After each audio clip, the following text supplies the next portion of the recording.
السلام علیکم ورحمۃ اللہ وبرکاتہ۔ اعوذ باللہ السمیع العلیم من الشیطان اللعین الرجیم، بسم اللہ الرحمن الرحیم۔ حضرات، آج ماہ مبارک رمضان کی 12 تاریخ ہے اور جون کی 18 تاریخ ہے 2016، اور آج ہم سورہ مبارک انعام کی آیت نمبر 41 اور 42 دو آیتوں کا مطالعہ کریں گے انشاءاللہ۔ اعوذ باللہ السمیع العلیم من الشیطان الرجیم، بسم اللہ الرحمن الرحیم۔ الحمد للہ رب العالمین والصلاة والسلام علی سیدنا ونبینا ومولانا ابی القاسم محمد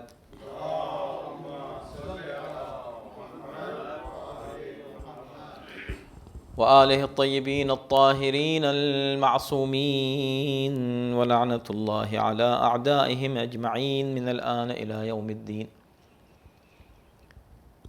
اما بعد فقد قال اللہ فی کتابہ الکریم، بسم اللہ الرحمن الرحیم۔ وهو الذي أنشأ جنات معروشات وغير معروشات والنخل والزرع مختلفا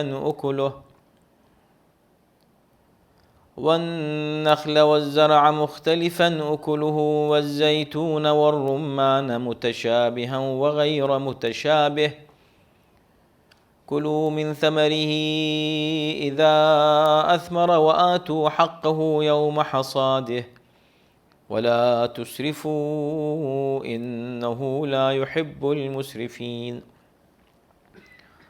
ومن الأنعام حمولة وفرشا كلوا مما رزقكم الله ولا تتبعوا خطوات الشيطان انہ لکم عدو مبین۔ صلوات۔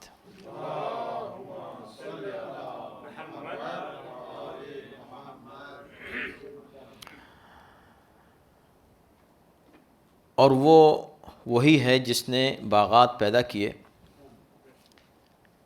جو بلند کیے جاتے ہیں اور جنہیں بلند نہیں کیا جاتا، اور کھجور اور کھیتی پیدا کی جن کے ذائقے مختلف ہیں، اور زیتون اور انار بھی پیدا کیے جو ایک دوسرے سے مشابہت بھی رکھتے ہیں اور مختلف بھی ہیں۔ تم یہ پھل کھاؤ جب کہ وہ تیار ہو جائیں، اور جب کاٹنے کا دن آ جائے تو اس کا حق بھی ادا کرو، مگر اسراف نہ کرو کہ اللہ فضول خرچی کرنے والوں کو پسند نہیں کرتا۔ اور جانوروں میں سے ہم نے ایسے جانور بھی خلق کیے جو بوجھ اٹھا کر چلتے ہیں، اور ایسے بھی جو زمین سے لگ کر چلتے ہیں، لہذا تم اس رزق میں سے کھاتے رہو جو اللہ نے تمہیں عطا کیا ہے، اور شیطان کے نقش قدم پر نہ چلو کہ وہ تمہارا کھلا ہوا دشمن ہے۔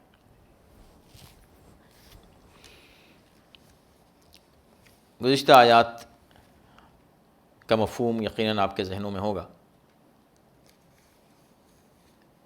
جن میں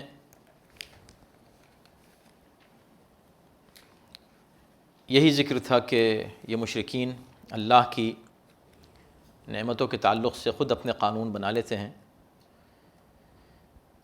اپنے نظام میں، اور پھر اسے اللہ کی جانب منسوب کرتے ہیں۔ یہ افتراء ہے اللہ کی طرف۔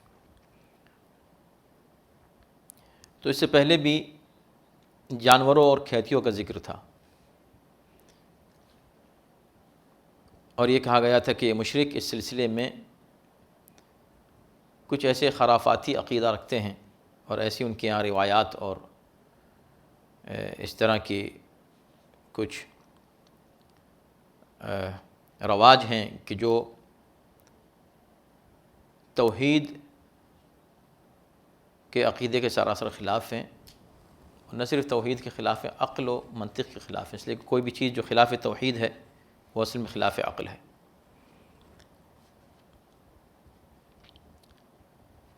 ان لوگوں نے جو قوانین بنائے ہوئے تھے کہ یہ جانور ہیں یا کھیتیاں ہیں، اس میں کچھ حصے انہوں نے معین کیے تھے، اس پر سب گفتگو ہوئی ہے۔ اور خلاصے گفتگو یہ تھا کہ اعتراض قرآن کا ان پر یہ ہے کہ انہوں نے وہ قوانین خود بنا لیے تھے اور اس کا کوئی سورس نہیں تھا۔ سورس اللہ کی طرف سے اگر نہ ہو تو بظاہر اگر کسی کو وہ اچھا بھی لگے تو وہ اچھا نہیں ہے۔ کیوں؟ اس لیے کہ اس کا سورس صحیح نہیں ہے۔ حکم اللہ کی طرف سے آنا چاہیے۔ اور پھر وہاں پر لفظ استعمال ہوا تھا انشأ جنات، یہاں پر انشأ ہے، وہاں پر لفظ استعمال ہوا تھا ذرأ۔ ذرأ وہاں استعمال ہوا ہے اور یہاں پر اس آیت میں انشأ استعمال ہوا ہے۔ دونوں خلق کے معنی میں ہیں اور دونوں کا مفہوم تقریباً ایک ہی جیسا ہے، یعنی جس کا مطلب یہ ہے، ایک ہے خلق کرنا، اللہ نے لفظ خلق یہاں استعمال نہیں کیا بلکہ وہاں ذرأ، یعنی اس طرح تخلیق کرنا کہ جس سے پہلے کوئی چیز موجود نہ ہو، عدم سے وجود میں لانا۔ کیونکہ خلق میں ہم عرض کر چکے ہیں کہ کسی ایک چیز سے ایک چیز بنانے کو بھی خلق کہا جا سکتا ہے، لیکن ایک چیز نہیں ہے اور ایک چیز بنا دی گئی بغیر کسی شے سے، آؤٹ آف نتھنگنس، اسے ذرأ اس کے لیے استعمال ہوتا ہے لفظ۔ اسی طرح انشأ یعنی خلق کیا بغیر اس سے پہلے کوئی مثال سامنے رکھے ہوئے۔ کوئی بھی آرٹسٹ کوئی آرٹ اپنا پیش کرتا ہے تو اس کے سامنے کوئی ایک مثال ہوتی ہے، اس سے پہلے کوئی ایک پیٹرن ہوتا ہے اس کے دماغ میں جو اس سے پہلے آ چکا ہوتا ہے، کسی اور آرٹسٹ نے اس کو پیش کیا ہوا ہوتا ہے، اس کے سامنے ایک اور آئیڈیا آتا ہے، اس کو تھوڑا سا تبدیلی کر کے ایک اچھا سا دوسرا آرٹ پیش کر دیتا ہے۔ اللہ کی تخلیق میں ایسا نہیں ہے کہ اس سے پہلے کوئی ایک خلقت ہو اور اس کو سامنے مثال بنا کر ایک نئی چیز پیش کر دی جائے، نہیں، وہ آؤٹ آف نتھنگ، بالکل زیرو سے ایک چیز بالکل نہیں ہے اور سامنے آ گئی، یہ ہے انشاء۔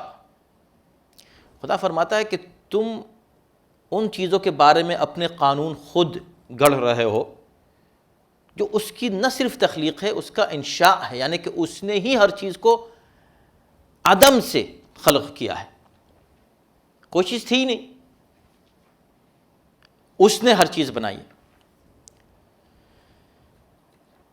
تو سارا مسئلہ جو تھا، خلاصے گفتگو گزشتہ درس کا یہ تھا کہ اعتراض اس بات پر تھا کہ بزعمہم، ہر چیز اپنے خیال سے انہوں نے بنا دی، تمہارے خیال کا کوئی دخل نہیں ہو سکتا قانون الہی میں۔ اگر آپ کہہ رہے ہیں قانون الہی کی بات ہم نہیں کر رہے ہیں، ہم تو قانون کی بات کر رہے ہیں جو ہم خود قانون بنائیں۔ اگر آپ قانون بنائیں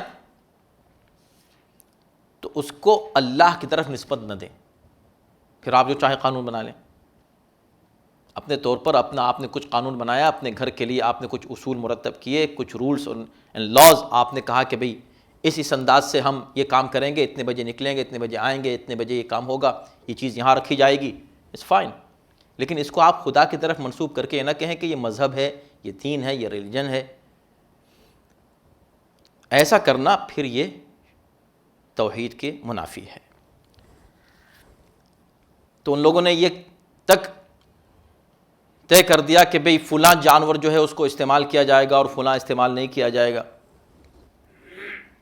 یہ چیز اللہ بتائے گا کہ جانور کو استعمال کریں آپ، کس جانور کو استعمال نہیں کریں آپ، کون جانور جو ہے اس قابل ہے کہ اس کو کھایا جا سکتا ہے، کون سا جانور ہے جس کو نہیں کھایا جا سکتا، کون حلال ہے کون حرام ہے، یہ آپ طے کرنے والے نہیں ہیں، اس لیے کہ آپ نے ان کو خلق نہیں کیا ہے۔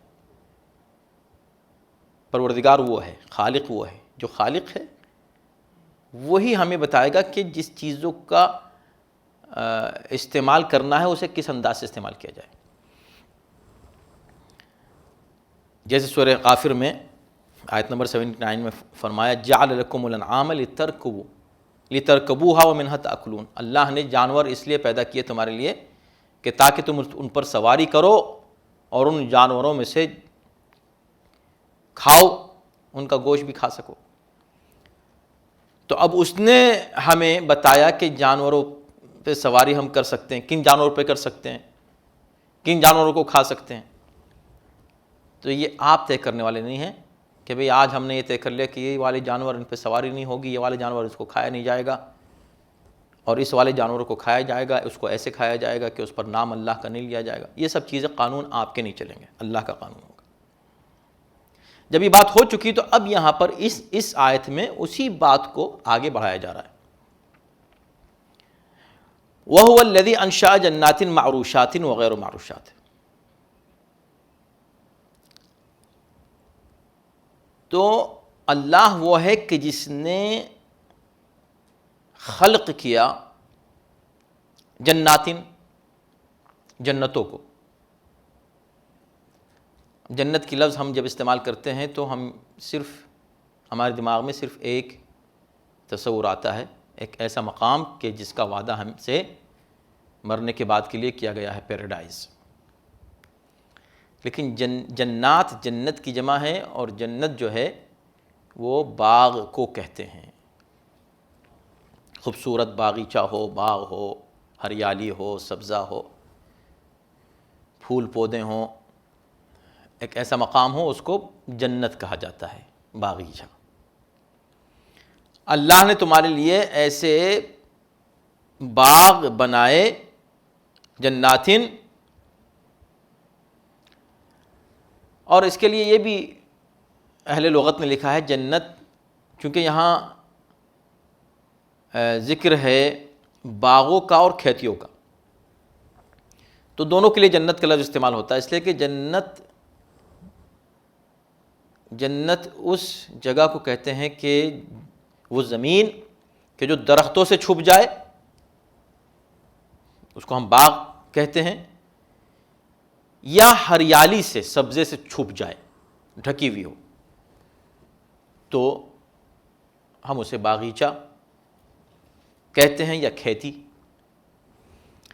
تو اللہ نے تمہارے لیے یہ جنت بنائی۔ اب اس میں دو لفظ استعمال کیے، معروشات و غیر معروشات۔ معروشات معروشتن کی جمع ہے۔ معروشہ یعنی کیا؟ اس کا مادہ یعنی روٹ ورڈ ہے عرش، عرش یعنی بلندی۔ تو ہم نے تمہارے لیے ایسے باغات بنائے جو معروشہ ہیں اور معروشہ نہیں ہیں۔ کیا مطلب؟ یعنی بلند ہیں اور بلند نہیں ہیں۔ لیکن یہاں چونکہ مفعول کا صیغہ ہے، یعنی ان کو بلند کیا جاتا ہے اور بلند نہیں کیا جاتا۔ تو کون بلند کرتا ہے اور بلند نہیں کرتا، کیا مطلب ہے اس کا؟ تو مفسرین نے لکھا ہے کہ اس سے مراد یہ ہے کہ کچھ درخت ایسے ہیں کہ جب وہ اگتے ہیں تو ان کو آپ جس طرح چاہیں، جس طرف لے جائیں، اور ان کو سہارے سے آپ کھڑا کرتے ہوئے دیواروں پر لے جائیں، یعنی بیل جو چلتی ہے مثلا، یا یہ کہ آپ اس کے لیے ایک تخت بنا دیں اور اس کے اوپر بچھا دیں اس کو، تو وہ بیل پھیلتی چلی جاتی ہے۔ اس طرح کے درخت ہوتے ہیں بیل، پھیلنے والے، اوپر چڑھنے والے۔ وغیر معروشات، اور ایسے بھی ہیں کہ جن کو کسی سہارے کی ضرورت نہیں ہوتی، وہ خود بخود کھڑے ہو جاتے ہیں۔ غیر معروشات سے یہ بھی مراد ہے کہ ایسے بھی کچھ درخت ہیں کہ جو زمین پر چلتے ہیں، پھیل جاتے ہیں، بیلیں زمین پہ بھی پھیل جاتی ہیں، اوپر بھی چڑھتی ہیں۔ ہر طرح کے درخت اللہ نے تمہارے لیے بنائے، معروشات و غیر معروشات۔ والنخل والزرع مختلفا اکلہ، اور اللہ نے تمہارے لیے نخل یعنی کھجور کے درخت بنائے، والزرع مختلفا اکلہ، اور مختلف قسم کے زراعت، مختلف قسم کی کھیتیاں، مختلف قسم کے پھل پودے اللہ نے اگائے ہیں زمین سے، اور ان کی خصوصیت یہ ہے کہ مختلفاً اکلہ، ان کا رنگ، بو، ذائقہ، ہر چیز مختلف ہے، ان کی شکل، ان کا سائز مختلف نوکلو. اور یہ اللہ کی قدرت کے کرشموں میں سے ایک عظیم کرشمہ. انسان اگر واقع اس بات پر غور کر لے تو یہی خدا کی عظمت کو ظاہر کرنے کے لیے اس کے واسطے کافی ہے. اور اس سے پہلے بھی یہ ذکر آ چکا ہے کہ دیکھیں زمین ایک ہی ہے، وہی زمین ہے، وہی مٹی ہے، وہی آب و ہوا ہے، وہی سورج کی کرنیں ہیں، وہی موسم ہے، ہر چیز وہ ہے، سیم ہے ہر چیز. یعنی کہ اس کو جو غذا دی جا رہی ہے، جو اس کے ریزنز ہیں، جو اس کے کازز ہیں، سب وہی ہیں. لیکن اب جب پھل اگ رہے ہیں تو ذائقہ بھی الگ ہے، رنگ بھی الگ ہے، بو بھی الگ ہے، سائز بھی الگ ہے، الگ ہے. ایک ہی زمین سے اگ رہے ہیں تو انار بھی اگ رہا ہے، اس کے اندر اس کے کلر آپ دیکھیں کیسے ہیں انار کے. اسی سے جو ہے آم ہے، وہیں سے سیب، وہیں سے کیلے ہیں، وہیں سے مختلف، بس نام لیتے چلے جائیں پھلوں کے. کلر الگ آ رہے ہیں. تو یہ کلر کہاں سے آ گئے؟ کس چیز سے کلر بنا؟ اگر آپ کے پانی سے بنا تو پانی تو یہاں بھی وہی تھا. اگر آپ کہیں کہ ہوا سے بنا تو ہوا تو یہاں بھی وہی تھی. آپ کے نہیں اصل میں سورج کی کرنیں اس طرح پڑی تھیں کہ اس کا کلر ایسا ہو گیا، تو سورج کی کرنیں تو یہاں بھی ویسے ہی پڑی تھیں. تو یہ کون ہے جو ان میں رنگ اور بو اور ذائقہ کریٹ کرتا ہے اور ان کے سائز معین کرتا ہے اور ان کے مزے معین کرتا ہے؟ کون ہے وہ اللہ ہے. هو الذی، وہی ہے وہ، بس صرف وہی ہے وہ جو ایسا کرتا ہے. انشاء لکم جنات، وہ سب یہ چیزیں بناتا ہے. اتنے بھی غور نہیں کرتا انسان. اب ظاہر سی بات ہے جو خدا کو نہیں مانتا وہ کہہ دیتے تو نیچر ہے، نیچرلی ایسا ہوتا ہے، رینڈملی ایسا ہو جاتا ہے. اب تو نیچر نے ایکسپٹ، بھئی نیچر کو کس نے یہ بتایا کہ ایسا ہونا چاہیے؟ یہ نیچر کو کون سیٹ کیے ہوئے؟ نیچر کیا چیز ہے؟ یا یہ کہ جیسے امام جعفر صادق علیہ السلام سے جب ایک منکر خدا، ایک دہریے کا مناظرہ ہوا اور اس نے آ کر امام سے بحث کرنا شروع کی، تو امام نے یہی پوچھا کہ یہ بتاؤ کہ تمہیں کس نے پیدا کیا ہے؟ یہ بتاؤ کہ تم پہلے، وہ ایک بہت بڑا فلسفی تھا، کہا کہ تم ہو یا نہیں ہو، یہ بتاؤ. ڈو یو ایگزسٹ اور یو ڈونٹ؟ اس نے کہا کون سا سوال ہے؟ کہا نہیں میں پوچھ رہا ہوں تم ایگزسٹ کرتے ہو یا نہیں کرتے ہو؟ کہاں کرتا ہوں، میں ہوں، تبھی تو ہوں آپ کے پاس. کہ جب تم ہو تو جو چیز ہوتی ہے، تم فلسفی ہو، تم فلاسفر ہو، جو چیز ہوتی ہے اس کا کوئی کاز ہوتا ہے. تو تم ہو، اگر تم ہو تو تمہارا کاز کون ہے؟ تم ہو یا کوئی اور؟ اگر کاز تم خود ہو تو تم کہہ رہو کہ تم پہلے تھے، تو کاز پہلے تھا تو افیکٹ کیا ہے پھر؟ اگر تم پہلے تھے تو تم اب کس چیز کو پیدا کر رہے تھے؟ اگر تم کہو کہ نہیں میں نہیں ہوں اس کا کاز، تو اس کا مطلب تمہارا علاوہ کچھ اور ہے. وہ بتاؤ کون ہے جو تمہارے وجود کا ایگزسٹنس کا کاز ہے؟ اس نے کہا نیچر ہے. نیچر. امام نے کہا بس ہماری تمہاری بحث ختم ہو گئی. ابھی تم کہہ رہے تھے تم خالق کو نہیں مانتے، تم کریٹر کو نہیں مانتے. یہ بات تمہاری غلط ثابت ہو گئی. تم کریٹر کو مانتے ہو، تم کہہ رہے ہو کہ نیچر از یور کریٹر. اس نے کہا میں نیچر کو کہہ رہا ہوں. کہا بس ختم ہو گئی بات. تم کہہ رہے ہو نیچر تمہارا کریٹر ہے، ہم کہہ رہے ہیں خدا ہمارا کریٹر ہے. ہم میں تم میں فرق صرف ایک ہے کہ تم اس کو کریٹر مان رہے ہو جس کے پاس عقل نہیں ہے. نیچر کے پاس کوئی عقل نہیں، انٹیلیجنٹ نہیں ہے نا نیچر. نیچر تو نیچر ہے، لیکن میں اسے خدا مان رہا ہوں جو خالق عقل ہے اور جس نے یہ پوری کائنات بنائی ہے، ویل پلانڈ وے میں بنائی ہے. تو انسان اگر غور کرے، توجہ کرے، تو اسے خدا مل جاتا ہے ہر جگہ، کائنات کے ہر شے میں. تو یہاں پر تذکرے ہو رہے ہیں، اور قرآن کا یہ اسٹائل ہے کہ وہ اس انداز سے گفتگو کرتا ہے کہ وہ اس کی اپروچ ہر ایک کے لیے، یعنی ایک عام انسان جو کبھی اسکول میں نہیں گیا ہو، اگر وہ بھی اس مفہوم کو سمجھے تو سمجھ جائے گا کہ واقعی چلے میں درخت کو دیکھتا ہوں، میں ان جگہوں کو دیکھتا ہوں، ان حالات کو دیکھتا ہوں، یہ مختلف رنگ و بو کے اور ذائقے کے جو درخت ہیں اور پھل ہیں اور پودے ہیں اور یہ پھول ہیں، یہ رنگ کون بھرتا ہے ان میں، یہ ذائقہ کون دیتا ہے ان میں، یہ تازگی کون بخشتا ہے ان کو؟ تو انسان بس غور کرے تو اسے خدا مل جائے، اور کوئی بہت بڑا عالم، بہت بڑا فلسفی غور کرے تب بھی اس کو مل جائے۔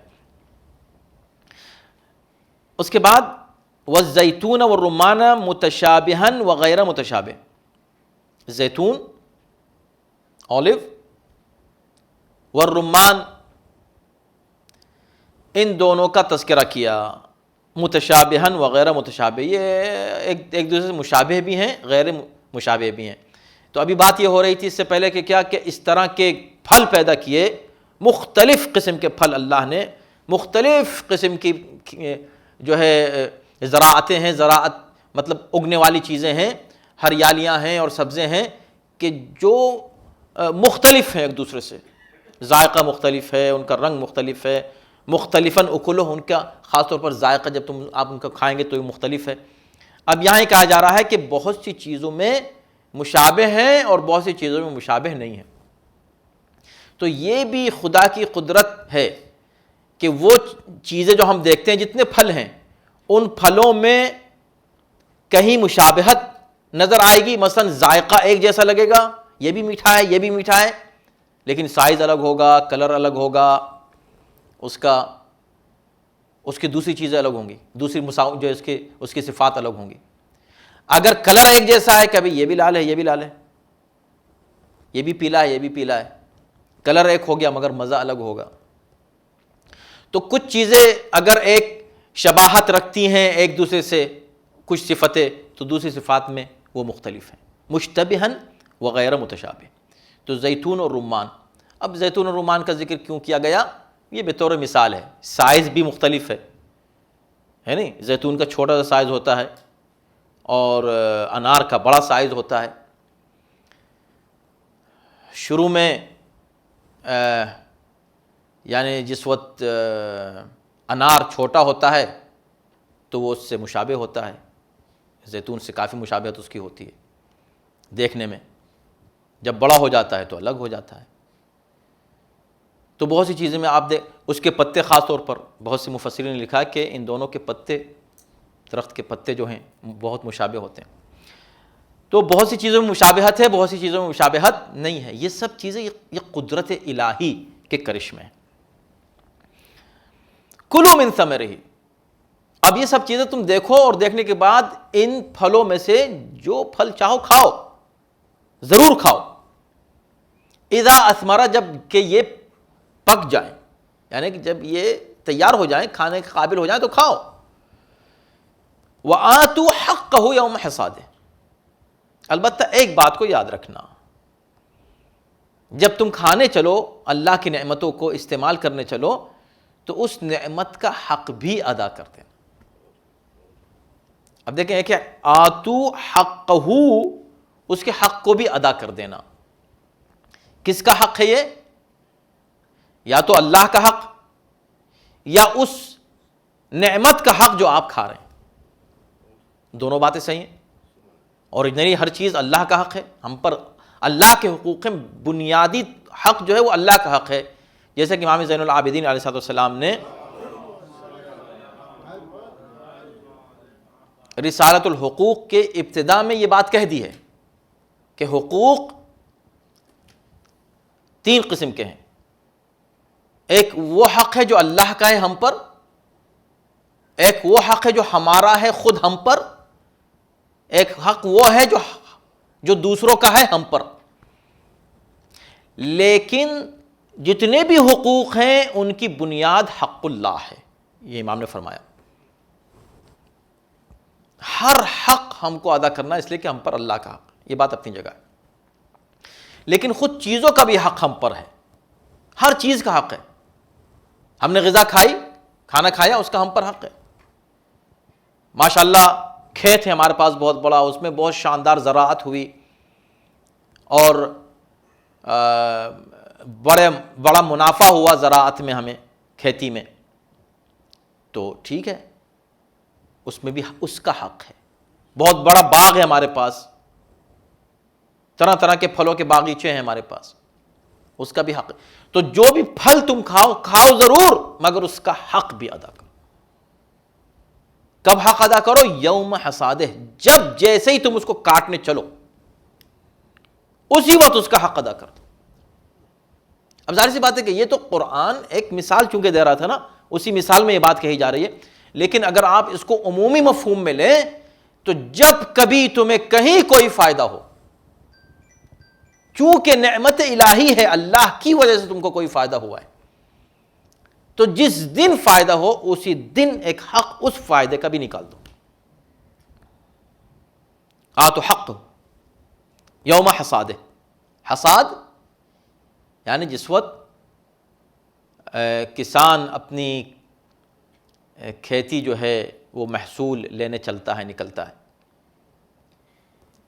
کھیتی کاٹ رہا ہے، تو جس وقت وہ کٹنے کا دن آ جائے تو اس دن نکالو، یوم حصاد۔ اس کا مطلب کیا ہوا کہ جیسے ہی تم کو نعمت ملے، اس نعمت کا شکر یہ ہے کہ اس نعمت میں سے کچھ تم اللہ کی راہ میں نکال دو۔ اب یہاں پر تھوڑی سی بحث ہوئی ہے مفسرین کے درمیان، اور بحث یہ ہے کہ اس سے کیا مراد ہے، کیا نکالیں، کتنا نکالیں؟ کیا سے مراد زکوٰۃ ہے؟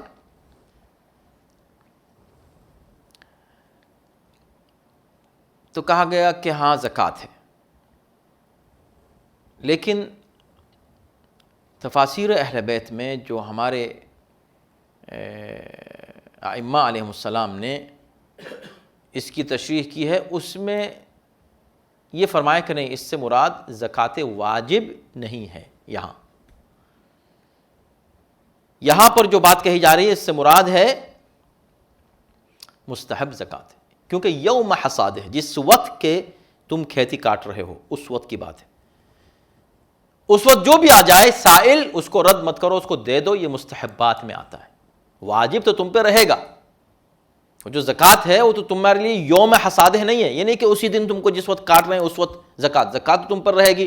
اگر تم نے اس وقت نہیں ادا کی تو دوسرے دن نہیں تو اگلے ہفتے، اس دن نہیں تو پھر اگلے مہینے، تم پر اس کی زکوٰۃ تو واجب رہے گی، تم کو جب بھی ادا کرنا ادا کرو، لیکن جس دن تم کاٹ رہے ہو اس دن سائل آ سکتے ہیں۔ عموماً ہوتا یہی تھا کہ جب کھیتی کاٹنے کا وقت آتا تھا تو کچھ سائل جا کر کھڑے ہو جاتے تھے کہ آج ان کی کھیتی کٹ رہی ہے، آج تو ان کو ان کی محنتوں کا پھل مل رہا ہے، آج تو ان کو فائدہ ہوا ہے، کچھ ہم کو بھی مل جائے گا۔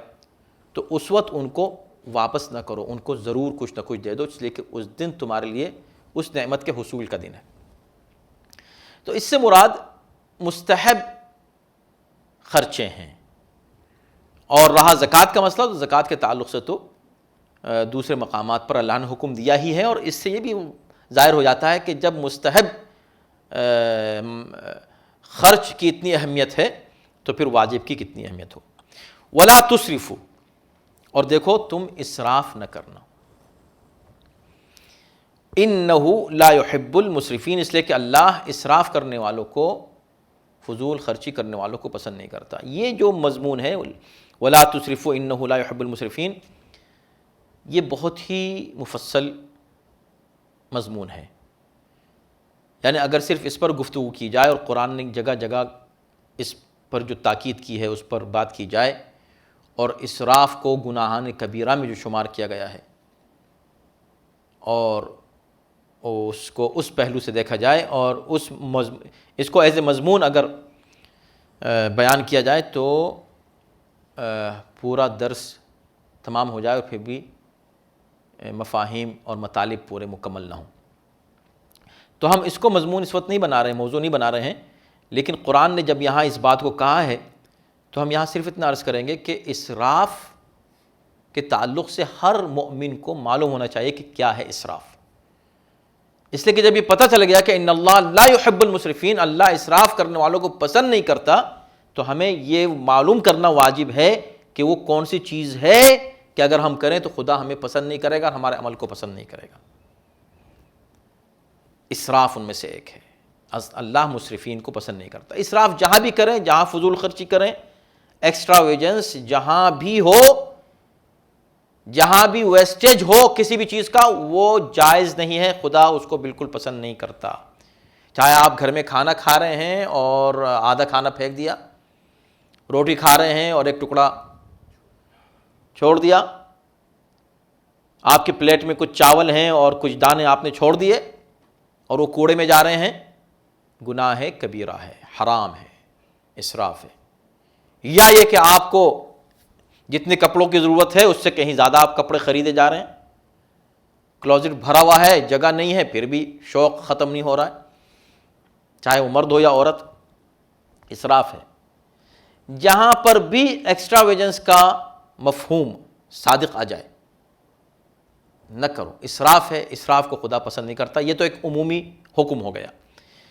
یہاں جو بات کہی گئی اس آیت کے ذیل میں، اگر ہم اس حدود میں رہ کے اس کو سوچیں تو اس کا مطلب یہ ہے کہ جس وقت تم کو یہ نعمت مل رہی ہے، کھیتی کاٹنے آئے ہو، یہ محصول تمہیں مل رہا ہے، تم اس موقع پر کیا کرو؟ اللہ کی راہ میں خرچ کرو، حق ادا کرو، مگر اسراف نہ کرو۔ تو اس سے ایک اور بڑا حسین اور لطیف پہلو سامنے آتا ہے اسراف کے مفہوم میں، اور وہ ہے بیلنس میں رہنا، ہر معاملے میں بیلنس میں رہنا، اسراف نہ کرنا، حد سے آگے نہ بڑھنا۔ حد سے آگے بڑھنے کو اسراف کرتے ہیں، جو مطلب کہتے ہیں کوئی بھی چیز آپ ضرورت سے زیادہ کریں وہ اسراف ہے، چاہے وہ نیکی ہی کیوں نہ ہو۔ کبھی کبھی بظاہر نیکی میں بھی انسان اسراف کر دیتا ہے جو اس کو نہیں کرنا چاہیے، جیسے کہ خود امام جعفر صادق علیہ السلام سے روایت ہے۔ تو اسی آیت کے ذیل میں آپ نے فرمایا کہ ایک انصاری تھا، وہ اللہ کی راہ میں خرچ کیا کرتا تھا، بڑا اس کو شوق تھا کہ میں خرچ کروں گا، لیکن وہ کرتا یہ تھا کہ اس نے سب جو کچھ اس کے پاس آیا سب اللہ کی راہ میں لٹا دیا۔ اس کے بچے بھی تھے اپنے، اب بعد میں وہ فقیر ہو جاتا تھا اور اپنے بچوں کے لیے دوسروں سے مانگتا تھا۔ یہ کون سی بات ہے بھائی؟ یہ کون سا اللہ کی راہ میں خرچ کرنا ہوا؟ آپ اپنے بچوں کا پہلے خیال رکھیں، اپنی فیملی کا خیال رکھیں، ہاں ان کو بھی ضرورت سے زیادہ نہیں، ایکسٹراویجنس وہاں بھی نہیں ہونا چاہیے، لیکن یہ ہے کہ یہاں بھی نہیں ہونا چاہیے کہ آپ اتنے نیک بن گئے کہ سب کچھ دے دیا اور خود اب دوسروں کے محتاج ہو گئے۔ تو یہ بات صحیح نہیں ہے۔ لیکن امر بین امرین لا یعطی جمیع ما عنده ثم يدعو اللہ ان یرزقه فلا یستجیب له۔ ایسا نہ ہو کہ کچھ تو وہ ہیں جو دیتے نہیں اللہ کی راہ میں، کچھ وہ ہیں کہ سب کچھ دے کے پھر اللہ سے کہتے ہیں یا اللہ کچھ ہمیں دے دے۔ تو جتنا تمہیں ضرورت ہے اپنے ضرورت کا رکھو، اپنے بچوں کی ضرورت کا رکھو، ضرورت سے زیادہ نہیں۔ اس کے بعد جو ایکسٹرا ہے بے شک اس میں سے اللہ کی راہ میں خرچ کرو۔ تو اسلام بہترین مذہب ہے، ایسا مذہب کہ جو بیلنس سکھاتا ہے ہر معاملے میں۔ حد یہ ہے کہ نیکی کے معنی کہ اب جیسے سورہ اسراء میں ہے وَلَا تَبْسُطْهَا كُلَّ الْبَسْطِ، نہ تو تم اپنے ہاتھ کو بالکل بند کر لو اور نہ بالکل کھول دو، یعنی نہ تو بالکل کنجوس ہو جاؤ، نہ زیادہ ہی اتنے سخی بن جاؤ کہ سب کچھ لٹا دو اور بعد میں دوسروں کو محتاج تم بن جاؤ، اپنے اولاد کو دوسروں کا محتاج بنا دو۔ دونوں باتیں صحیح نہیں ہیں، بیلنس میں رہو۔ اسراف خدا کو پسند نہیں ہے، نہ تو اسراف برائی میں پسند ہے اور نہ ہی اچھائی میں اسراف پسند ہے۔ حالانکہ اسراف کی حدیں معین کرنا بہت مشکل ہے، یہ بات خود میں نے عرض کیا تھا آپ کی خدمت میں کہ اس کے لیے کافی وقت چاہیے صرف لفظ اسراف کی تشریح کرنے کے لیے، لیکن ہم چونکہ اس آیت کے ذیل میں تھے تو اتنا ہی عرض کر دینا کافی تھا، لیکن کنفیوژن نہ رہ جائے اس لیے کہ اسراف کے معاملے میں ایک حدیث ہے ہمارے پاس بڑی پیاری، بہت خوبصورت، اور وہ امام حسن مجتبی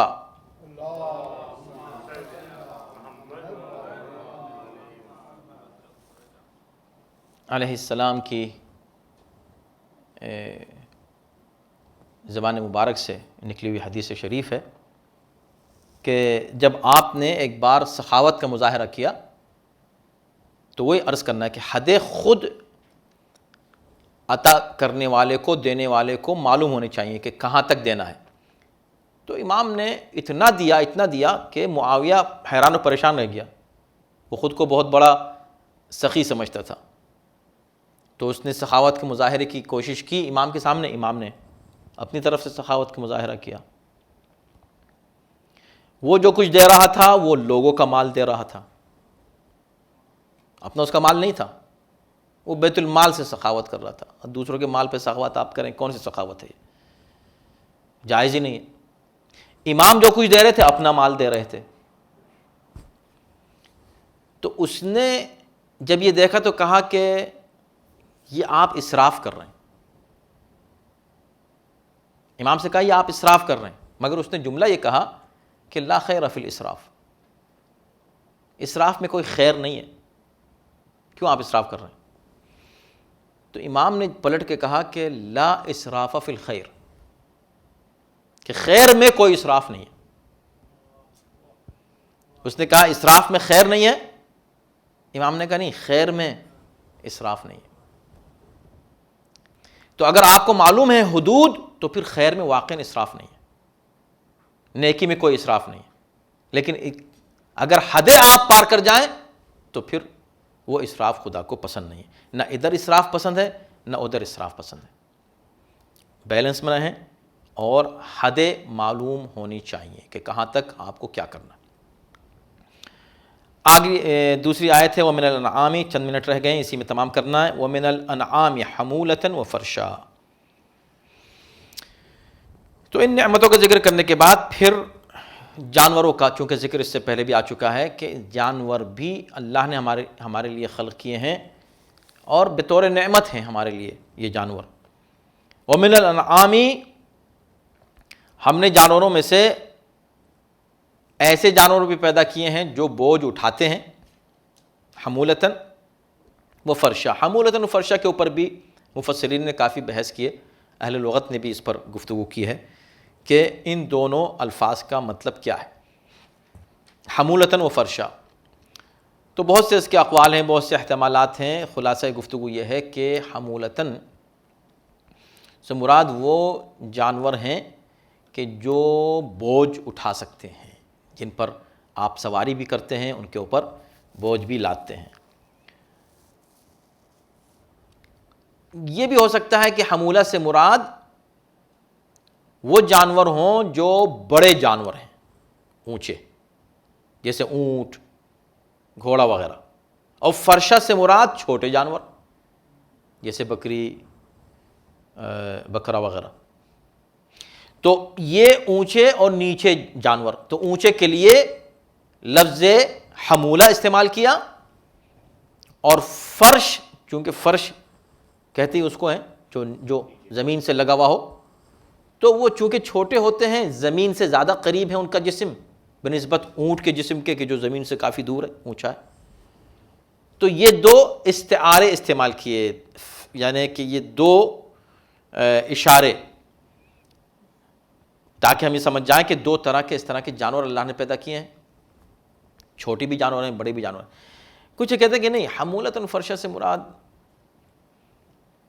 حمولہ سے مراد وہی ہے کہ جو جانور تمہارے لیے بوجھ اٹھاتے ہیں، اور فرشہ سے مراد وہی فرش کا مفہوم عام ہے جو زمین پر بچھی ہوئی ایک چیز کو کہا جاتا ہے۔ تو چونکہ جانور کو اللہ نے ہمارے فائدے کے لیے خلق کیا، تو ہم اس کا گوشت بھی کھاتے ہیں، لترکبوہا، تاکہ تم اس کے اوپر سواری کرو، اور تاکہ ومنہا تأکلون، اور اس کے گوشت کو کھا بھی لو۔ یہ سورہ غافر میں اللہ نے کہا تھا۔ یہاں پر کہا کہ نہ صرف یہ کہ تم اس پر سواری کرو اور اس کے گوشت کو کھاؤ، بلکہ اس کے کھال کا فرش بھی بنا لیتے ہو تم۔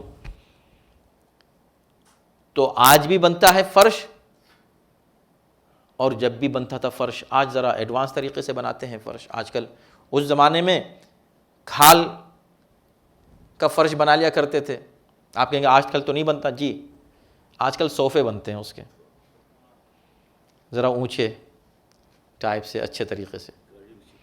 سیٹیں گاڑیوں کی سیٹیں بنتی ہیں, ہاں وہ بھی چھوٹی موٹی گاڑیوں کی نہیں. تو دیکھیں تسلسل جاری ہے کہ ہم نے تمہارے لیے جو جانور خلق کیے, اس سے تم اس پر بوجھ بھی تم اس پر لاتے ہو, اس سے سواری کا کام بھی لیتے ہو,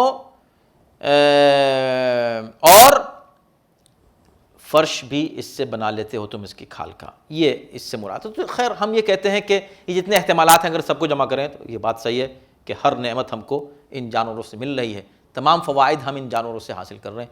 تو ساری باتیں ہم جمع کر سکتے ہیں, کوئی مشکل نہیں ہے. لیکن خلاصہ کیا ہے؟ یہ بحث نہیں ہے کہ اچھا اس سے مراد بڑے جانور ہیں, چھوٹے جانور ہیں, اس سے مراد فرش کھال ہے یا اس سے چھوٹا ہونا فگریٹیولی یوز کیا ہے قرآن نے.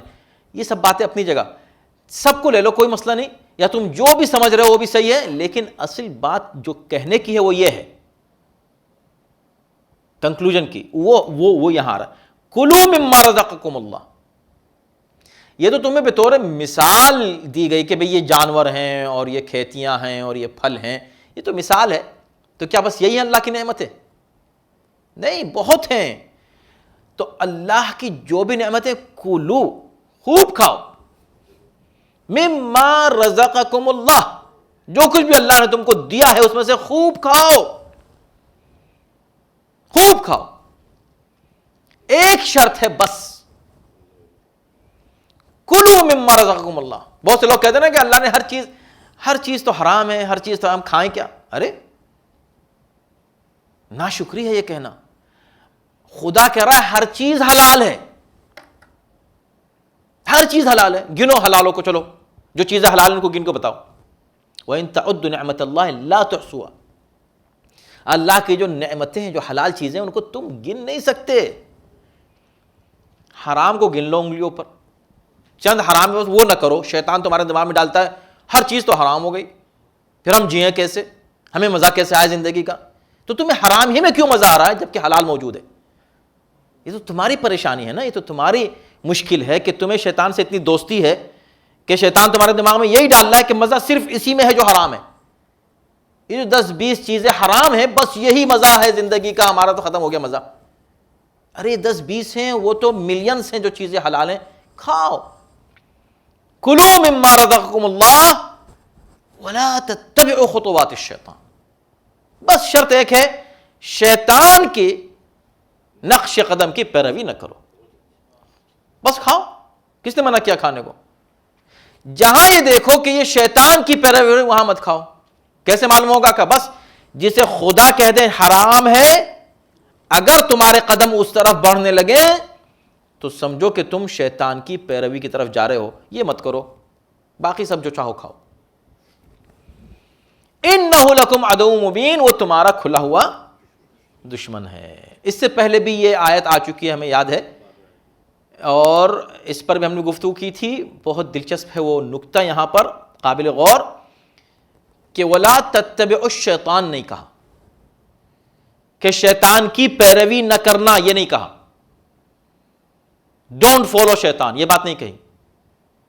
ڈونٹ فالو شیطان's فٹ سٹیپس, شیطان کے خطوات, اس کے جو نقش قدم ہے اس کی پیروی نہ کرنا. کیا فرق ہے دونوں میں؟ فرق یہ ہے کہ اگر کہا تھا شیطان کی پیروی نہ کرنا تو یہ بات بالکل صحیح ہوتی, کوئی مشکل نہیں ہے. لیکن ہمیں ایک اور پیغام دینا ہے خدا کو. پروردگار ہمیں ایک بات سمجھانا چاہتا ہے کہ دیکھو تم جب شیطان کی پیروی کرتے ہو تو یہ مسئلہ اوور نائٹ نہیں ہو جاتا. ایک دم بیٹھے بٹھائے کوئی شخص شیطان کا پیرو نہیں بن جاتا. خطوات الشیطان, گریجولی, آہستہ آہستہ ایک قدم اٹھاتا ہے, ایک قدم. اس نے کہا کہ نہیں میں حرام تھوڑی کھاتا ہوں, میں کھاتا ہوں, آج کھا لیا, آج ایک خالی چکھ لیا. میں نے اپنے دوست کے ساتھ گیا تھا, میں تھوڑی کھاتا ہوں کچھ حرام ہونا, ایک دوست کے ساتھ چکھ لیا. میں کسی حرام جگہ نہیں جاتا, آج چلا گیا. یہ جو تم آج چلے گئے, جو تم نے آج کھا لیا, یہ خطوات الشیطان ہے.